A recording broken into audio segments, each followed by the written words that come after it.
Anda pernah terfikir tak macam mana masalah pasaran rumah di satu negara boleh tiba-tiba runtuhkan ekonomi satu dunia? Hari ini kita akan patah balik ke tahun 2008 untuk bedah siasat krisis kewangan global. Satu peristiwa yang percayalah kesannya masih kita rasa sampai sekarang. Krisis ni bukan calang-calang tau. Sampai pakar ekonomi pun panggil ia ibu segala krisis. Tapi sebelum kita terjun lebih dalam, kita kena faham dulu benda paling asas. Okey, benda pertama yang kita kena tahu, apa sebenarnya maksud kemelisitan ekonomi?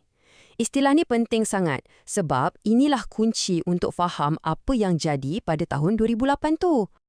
Senang cerita, ia jadi bila ekonomi sesebuah negara tu menguncup. Bukan sebulan dua, tapi untuk 6 bulan berturut-turut atau lebih lama lagi. Kemelesetan ni sebenarnya benda biasa dalam pusingan ekonomi. Tapi, bila ia jadi teruk sangat dan berpanjangan, macam Great Depression tahun 1930-an dulu, kita panggil ia kemurungan. Dan inilah yang menakutkan.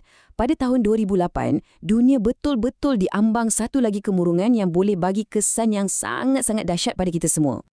Krisis 2008 ni, ia bukan sekadar kemelesetan biasa. Ia adalah bencana keuangan paling teruk dalam tempoh 80 tahun. 80 tahun! Impaknya memang mendalam dan berpanjangan dekat ekonomi seluruh dunia.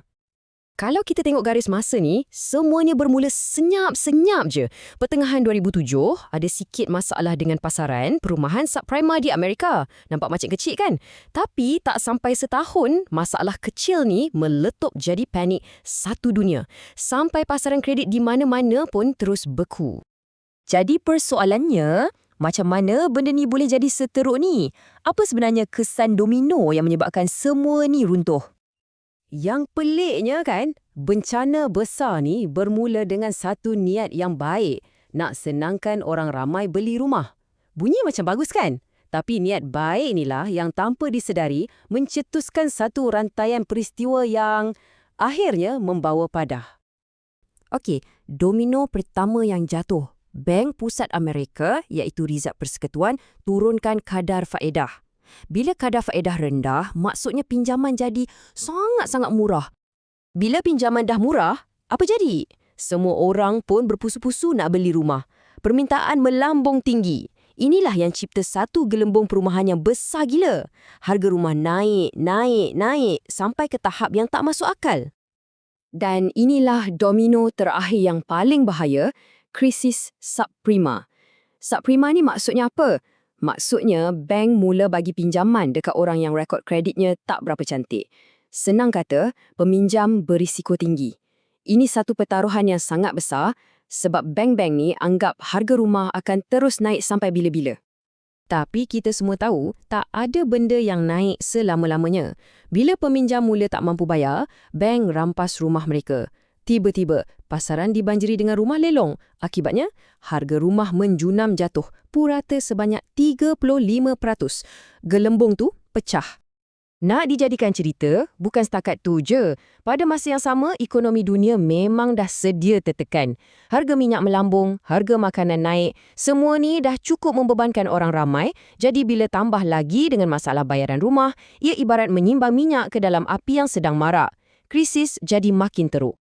Dan jangan ingat, ini masalah Amerika sahaja. Tidak, gelombang kejutan dari keruntuhan ni terasa di seluruh pelosok dunia. Di Amerika sendiri, keadaan jadi begitu genting sampai kerajaan terpaksa campur tangan.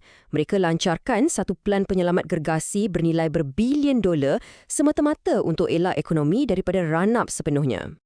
Dan yang diselamatkan bukan bank saja, ya. Industri-industri utama macam syarikat pengeluar kereta pun terpaksa dibantu. Ini menunjukkan betapa seriusnya keadaan pada waktu itu.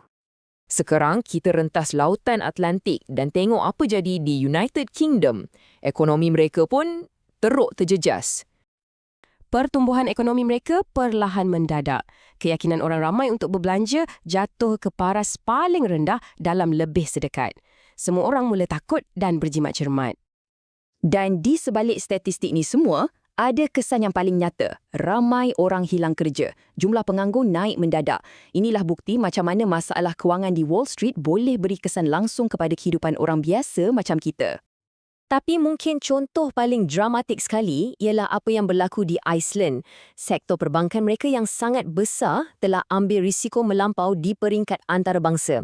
Jadi, bila pasaran kredit global tiba-tiba beku, seluruh sistem keuangan Iceland runtuh. Mata wang mereka menjunam, hampir tak bernilai. Jadi, apa pengajaran terbesar dari krisis 2008 ni? Ia adalah satu peringatan yang pahit tentang betapa bersambungnya ekonomi kita semua di seluruh dunia. Satu masalah kecil di satu tempat boleh mencetuskan tsunami keuangan yang melanda seluruh planet. Dan ini membawa kita kepada satu soalan besar yang masih relevan sampai hari ini.